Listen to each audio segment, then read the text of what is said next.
আর এই তো এটাকে এখন রুটি দিয়ে খেতে পারেন, ব্রেড, বিশেষ করে ব্রেড দিয়ে বেশি মজা লাগে, খুবই মজা লাগে। ওয়াও হয়েছে, ওয়াও, কিছুই অনেক মজা। তো একটু ঝাল, মানে যারা ঝাল খায় তাদের জন্য তো সেরা। আর আমরা এখন একটু ঝাল কম খাই, যার কারণে আমাদের। আসসালামু আলাইকুম, স্বাগতম কনক সুমন ব্লগসে নতুন আরেকটি ভিডিও নিয়ে চলে এসেছি। সকাল সকাল সবাইকে গুড মর্নিং। আর এই যে ঘুম থেকে উঠে দেখি জবা ফুল, এই যে দেখছেন, আমার এই ফুলটা অনেক ভালো লাগে। তো ওই যে ঘুম থেকে উঠে দেখি এটা ফুটে আছে, আর এদিকে দেখি এই যে গোলাপ ফুল ফুটেছিল। তো গতকাল তো সিলেট থেকে আসলাম, তো এখন সকাল নাস্তা করব। তো এটাই বলতেছিলাম, নাস্তা খাচ্ছিলাম আর চিন্তা করতেছিলাম যে গতকাল কোথায় ছিলাম, কোথায় কি খেলাম, আর আজকে বাসার মধ্যে কি খাচ্ছি। তো বাসায় তো যাওয়ার আগের দিন গরু মাংস রান্না করেছিলাম, তো সেই গরুর মাংস ছিল, সেটা ফ্রিজে রেখে গিয়েছিলাম, সেটা এখন রুটি দিয়ে গরম করে খাচ্ছি। আর এই যে চা, তো ওই যে আসলে বাফেটে তো রেডিমেড খাবার তো সবসময় ভালো লাগে। আর সিলেটের খাবার আসলে রান্না বান্না সব কিছুই অনেক মজা। তো একটু ঝাল, মানে যারা ঝাল খায় তাদের জন্য তো সেরা। আর আমরা এখন একটু ঝাল কম খাই, যার কারণে আমাদের জন্য একটু কষ্ট হয়েছে, কিন্তু স্বাদ পাইছি। সকালে নাস্তা করে গিয়েছিলাম নিচে সবজি কিনতে, তো দেখি যে বিটরুট আর গাজর সবজিওয়ালার কাছে। তো বিটরুটটা দেখে হঠাৎ কেন জানি আমার বিটরুটের একটা হালুয়া খেয়েছিলাম অনেক বছর আগে, সেটার কথা মনে পড়ে গেল। তাই ভাবলাম সামনে যেহেতু শবে বরাত, তো এই জন্য এই হালুয়াটা তৈরি করি। তাই গাজর আর বিটরুট কিনে নিয়ে এসেছিলাম। তো এখানে গরুর দুধ জাল দিয়ে নিয়েছিলাম, আর বিটরুট আর গাজরটাকে আমি ধুয়ে ছিলে ভালোভাবে ওই যে আলু কুচানি মেশিনটা যে ওইটা দিয়ে ভালো করে কুচি করে নিয়েছিলাম। তারপরে এই যে দুধের মধ্যে দিয়ে আমি সুন্দর করে সিদ্ধ করে নিচ্ছি। আর এটা সিদ্ধ হওয়ার পর ঠান্ডা করে তারপরে আমি এটাকে ব্লেন্ড করে নিব।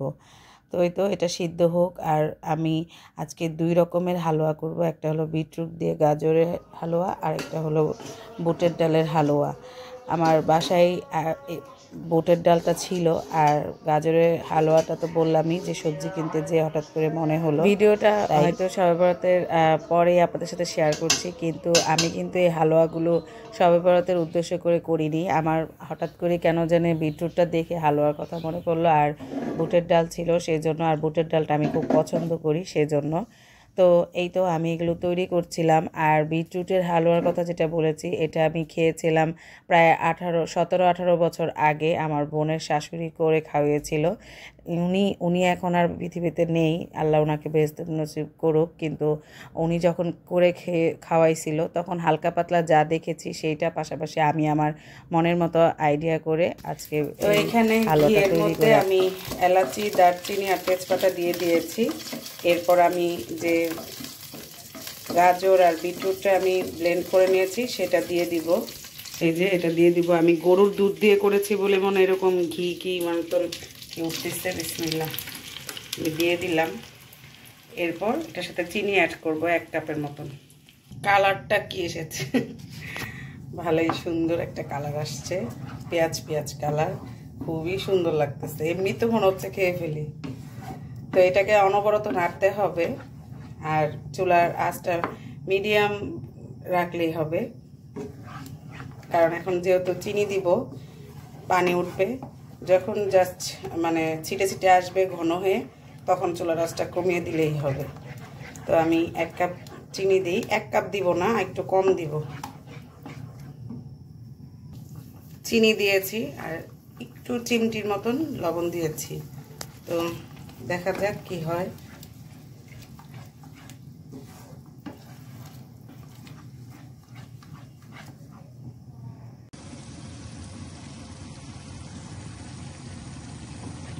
তো এখানে এই যে এটা একটু ঘন হয়ে আসছে, এখন আমি একটু গুঁড়া দুধ দিয়ে দিব 1 টেবিল চামচের মতন। আর একটু কালার অ্যাড করব, লাল কালার। সাইড দাও, কালার দিব, দিছো? কালারটা যাতে একটু সুন্দর লাল লাল আসে একটু ফুড কালার দিলাম। এখন এটা যতক্ষণ ঘন না হবে ততক্ষণ এভাবে নাড়তে থাকবো। যখন ঘন হয়ে আসবে তখন আবার আপনাদেরকে দেখাচ্ছি।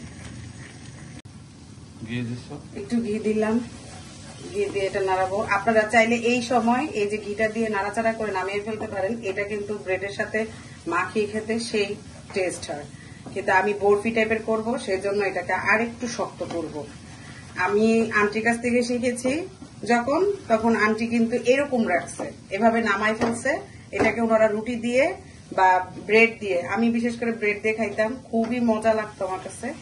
এই হালুয়াটা আমি অনেক বছর পর খাচ্ছি। উনি নাই, ওই মারা গেছে, আল্লাহ ওনাকে বেস্ট নসিব করুক। কিন্তু যখনই বিটরুট দেখি তখনই আমার এই হালুয়ার কথাটা মনে পড়ে। তো এই জন্য এটা বানাচ্ছি আর আপনাদের সাথে শেয়ার করছি। আর এই তো এই সময় আন্টি নামিয়ে ফেলে, আন্টি আর ঘন করে না, কিন্তু আমি এটাকে ঘন করে বরফি টাইপের করবো। তো এই তো দেখতে থাকুন। মাখিয়ে নিয়েছিলাম প্লেটে, এই প্লেটে ঘি মাখিয়ে নিয়েছি। এটাতে এখন এই যে হালুয়াটা নিয়ে সমান করে বিছিয়ে নিব। এটা কিন্তু গরম থাকা অবস্থায় করব, আর ঠান্ডা হওয়ার পর কেটে নিব।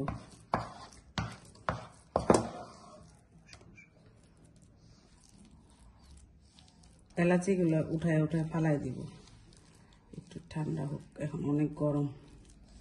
তো এই তো এটাকে সমান করে বিছিয়ে নিই। এই যে আমার হালুয়া কত সুন্দর হয়েছে দেখেন। এটা আমি বরফি টাইপের কেটে রেখে দিয়েছি, এখন এটাকে ফ্রিজে রেখে দেব। আর এই তো এটাকে এখন রুটি দিয়ে খেতে পারেন, ব্রেড, বিশেষ করে ব্রেড দিয়ে বেশি মজা লাগে, খুবই মজা লাগে। এরপর এখন আমি আবার ওই যে ছোলার ডালের হালুয়াটা করব, তো চলেন দেখবেন। তো ছোলার ডালের হালুয়াটাও আমি সেমভাবে ঘি দিয়ে, এলাচি, দারচিনি দিয়ে আমি ডালটা ব্লেন্ড করে নিয়েছি, সেটা দিয়ে দিব। তারপরে চিনি দিব 1 কাপের থেকে একটু কম। এখানে ছোলার ডালটা ছিল 2 কাপের মতন। তো এই তো, আর সেটাকে আমি দুধ দিয়ে সুন্দরভাবে সিদ্ধ করে ব্লেন্ড করে নিয়েছি। আমি ছোলার ডালটা সবসময় এইভাবেই তৈরি করি, মানে ছোলার ডালের হালুয়াটা যেটা বলে আর কি।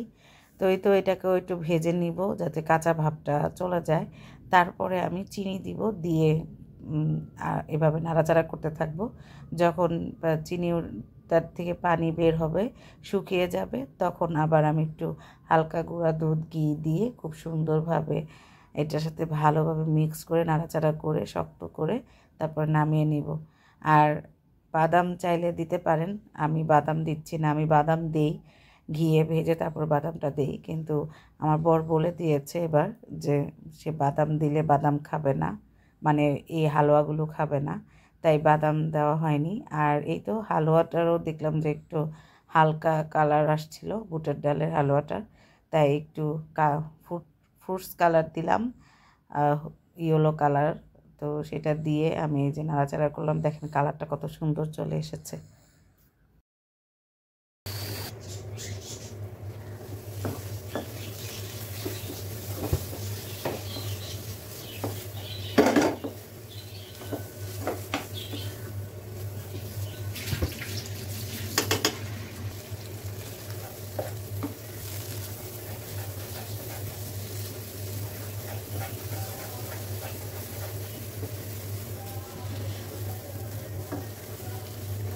গুঁড়া দুধ আর ঘি দিয়েও আমি খুব ভালোভাবে এই হালুয়াটার মধ্যে মিক্স করে নেব। আর হালুয়াটা হয়েছে কিনা বুঝবো কীভাবে, যখনই ফ্রাই প্যানের থেকে সব কিছু উঠে আসতেছে, মানে সামান্য পরিমাণও লেগে থাকতেছে না, তখনই বোঝা যাবে যে আমার এই হালুয়াটা পুরোপুরি কমপ্লিট হয়ে গিয়েছে। তো এখন একটা প্লেটের মধ্যে আমি সমানভাবে এটাকে রেখে দিব আর কি। আর এই তো নেওয়ার আগে অবশ্যই প্লেটটার মধ্যে ঘি বা তেল মাখিয়ে নিতে হবে, আমি ঘি মাখিয়ে নিয়েছি। আর এরপর সমান করে নিয়েছিলাম, আর ঠান্ডা হওয়ার পর এখন এই যে বরফি স্টাইলে কেটে নিচ্ছি। ছোটোকাল থেকে তো আমরা এভাবেই বরফি স্টাইল কেটে মানে শিখেছি মাদের কাছ থেকে, কিন্তু এখন তো বিভিন্ন রকমের সাজ পাওয়া যায়, তো সেটা দিয়ে দেখা যায় অনেকে ডিজাইন করে। তো আমি ঘরোয়াভাবে যেহেতু করতেছি, আমি নর্মালভাবেই করছি, বরফি টাইপের কেটে নিয়েছি। তো এই যে আমার সুন্দর বুটের ডালের হালুয়াটা কিন্তু সাইজটাও খুব সুন্দর হয়েছে, কিন্তু বিটরুটের হালুয়াটা একটু পাতলা হয়ে গিয়েছে আর কি। তো কিছু করার নেই, তারপরও খেতে কিন্তু সেই স্বাদ হয়েছে।